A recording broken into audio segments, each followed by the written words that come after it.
এই জলজীৱনৰ আমিতো ভুক্তভোগী জলজীৱন আমাৰ নায়েই এতিয়া আমাৰ জলজীৱনটো আহোঁতে এজন প্ৰদীপ নাথে আহি আমাৰ এই PFC পাইপটো আহি মানে ৰাস্তাৰ পৰা তেওঁ ভাঙি কৰি নানান ধৰণৰ আমাক ভাবুকি দিছেহি গাঁৱত বহুত মানে কথাও কৈছে আৰু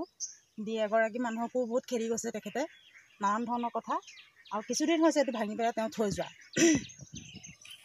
খেদিছে মানে তেখেতে মানে এইটো মানে তেওঁলোকৰ মাটি বুলি কৈছে এই মাটিটো কিন্তু তেওঁলোকৰ নহয় মাটিৰ মালিক তেওঁ ইয়াৰ হয় কিন্তু এই মাটিটো তেওঁ বিক্ৰী কৰি থৈছে তেখেতৰ মিছেছ মানে এগৰাকী পাগল তেওঁ আমি সৰু অৱস্থাত দেখিছোঁ তেওঁ কেইবাবাৰো ঘৰ মানে জুই জ্বলাই দিছে সকলো ডকুমেণ্টছ পত্ৰ কিবা কিবি আছে যদি আমিতো সেইখিনি অৱস্থাত নাজানো জুই জ্বলিছে এতিয়া তেওঁলোকৰ মাটিটো কোনো প্ৰুফ নাই বুলি এই মানে গতিকে তেওঁলোকৰ এটা চৰকাৰীও ঘৰ বনোৱা হৈ আছে সেই যিঘৰ মানুহক বিক্ৰী কৰিছিলে তেখেতলোকে ইয়াত নাথাকে মানে জংঘলত মাটি ধৰি আছে তেখেতৰ বাপেক এতিয়া মানে মৃত্যু হ'ল মাকগৰাকী আছে তেখেতৰ মাক মানে পাগল গতিকে সিহঁতৰ তাতে মানে সেই PFC পাইপটো পুতিছিলে পানীটোৰ কাৰণে তেখেতে আহি আমাৰ গাঁৱৰ মানুহক সোধপোছ নকৰিলেহি নুসোধাকৈ তেওঁ আহি তেওঁ পুত্ৰ পিতেক আহিছে আৰু প্ৰদীপ নাথ আহিছে আহি PFC পাইপটো ভাঙিছেহি নানান ধৰণৰ কথা কৈছে সিমানখিনি আৰু